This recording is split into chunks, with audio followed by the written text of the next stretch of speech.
hello guys আমি আহিছে এফালে ঘাঁহ কাটিবলৈ হ্যাঁ মই দাদা এফালে ঘাঁহ কাটি আছে আৰু হ্যাঁ আৰু এইটো মই এফালে ধান আৰু দাদাই কাটি আছে মই এফালে দাদা মই ভিডিঅ' এটা বনাই দিছোঁ এটা ৰাতি হৈ আছে যেহেতু মহে কামত লাগি আছোঁ এইফালে এয়া আমাৰ দাদাই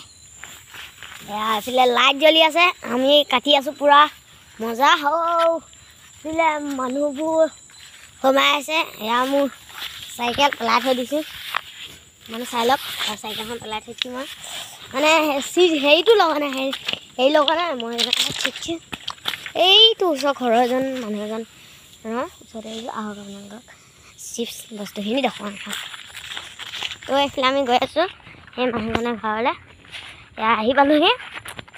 পূজা অহাৰ পিছত এয়া মানে এয়া আমাৰ বিল্লি আমি কেট বুলি পিছত আমাৰ বিল্লি এজনী বিল্লি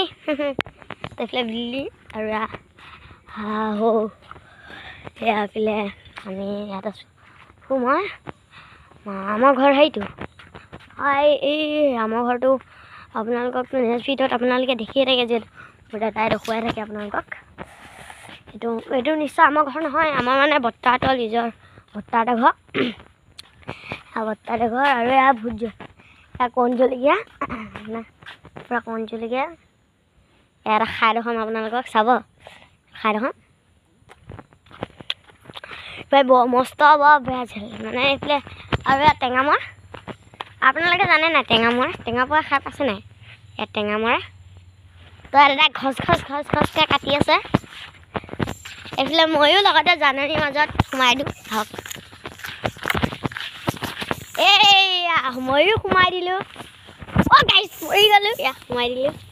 পূৰা মস্তি লাগিছে গাইছ পৰিলোঁ পৰাৰ পিছত আৰু বছ আমাৰ দাদাই সেইটো আমাৰ গৌতম দাস যিহেতু আমাৰ ভিডিঅ'টো যদি ভাল লাগিলে লাইক শ্বেয়াৰ কমেণ্ট এটা কৰি দিব বাই বাই